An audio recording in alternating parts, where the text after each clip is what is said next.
தமிழகத்தில் இருக்கிற கூட்டுறவு வங்கிகளில் கடந்த சில வாரங்களாகவே நகை கடன் பெறுவோரோட எண்ணிக்கை முன்னெப்போதும் இல்லாத வகையில் ராக்கெட் வேகத்தில் உயர்ந்திருக்கு. இதற்கு பின்னால ஒரு புத்திசாலித்தனமான தேர்தல் கணக்கு ஒளிஞ்சிருக்கிறதா தான் தெரியுது. பொதுவாகவே அவசர தேவைக்காகத்தான் மக்கள் நகைகளை அடகு வைப்பாங்க. ஆனால் இப்போது நிலைமை தலைகீழா மாறியிருக்கு. வரும் சட்டமன்ற தேர்தலை முன்னிட்டு அரசியல் கட்சிகள் தங்களுடைய தேர்தல் அறிக்கையில நகைக்கடன் தள்ளுபடி அப்படிங்கிற ஒரு அஸ்திரத்தை கையில் எடுக்கும் அப்படிங்கிறத மக்களுடைய அசைக்க முடியாத நம்பிக்கையாகவே மாறிடுச்சு. குறிப்பா பெரும்பாலானோர் 5 சவரனுக்கும் மிகாம நகைகளை அடகு வைக்க ஆர்வம் காட்டுறாங்க. கடந்த முறை திமுக அரசு 5 சவரன் வரைக்கும் தள்ளுபடி செய்ததை முன்மாதிரியா கொண்டு இந்த முறையும் அதே லிமிட் நிர்ணயிக்கப்படலாம்னு மக்கள் கணக்கு போடுறாங்க. தமிழக அரசியல்ல தள்ளுபடி கலாச்சாரம் அப்படிங்கிறது ஒரு தவிர்க்க முடியாத அங்கமாகவே மாறிடுச்சு. 2021 அதிமுக 6 சவரன் தள்ளுபடி அப்படின்னு அறிவிக்க ஆட்சியை பிடிச்ச திமுக 5 சவரன் தள்ளுபடி அப்படிங்கிற திட்டத்தை செயல்படுத்துச்சு.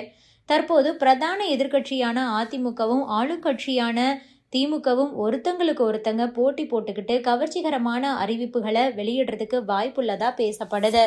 இதை மோப்பம் பிடிச்ச பொதுமக்கள் யார் ஆட்சிக்கு வந்தாலும் ஓட்டுக்காக 5 சவரன் லோனை தள்ளுபடி செஞ்சுதானே ஆகணும் அப்படிங்கிற ஒரு மனநிலையில வங்கிகளை நோக்கி படையெடுத்துக்கிட்டு இருக்காங்க. இது பற்றி கூட்டுறவு வங்கி அதிகாரி ஒருத்தர் என்ன சொல்லியிருக்காரு அப்படின்னா, வழக்கமான வாடிக்கையாளர்களை தவிர இப்போது புதியதா கடன் வாங்குறவங்களுடைய எண்ணிக்கை 30% அதிகரிச்சிருக்கு. நகையா அடகு வைக்கும் போதே இது தள்ளுபடி லிஸ்ட்ல வருமா சார் அப்படின்னு வெளிப்படையாகவே கேட்கறதா சொல்லியிருக்காரு. இருந்தாலும் அரசு தள்ளுபடி செய்யும் போது ஆதார் எண், குடும்ப அட்டை மற்றும் ஒரே குடும்பத்துல ஒருத்தங்களுக்கு மட்டும்தான் தள்ளுபடி போன்ற கடுமையான விதிகளை பின்பற்றுறதுனால பல இடங்கள்ல மக்கள் தங்களுடைய குடும்ப உறுப்பினர்கள் பெயர்ல தனித்தனியா கடன் பெற்று வருவதாகவும் கூட தகவல் வெளியாகி இருக்கு. இந்த அடகு வியூகத்தை ஒரு சாமர்த்தியமான முதலீடாக சாமானிய மக்கள் பாக்குறாங்க.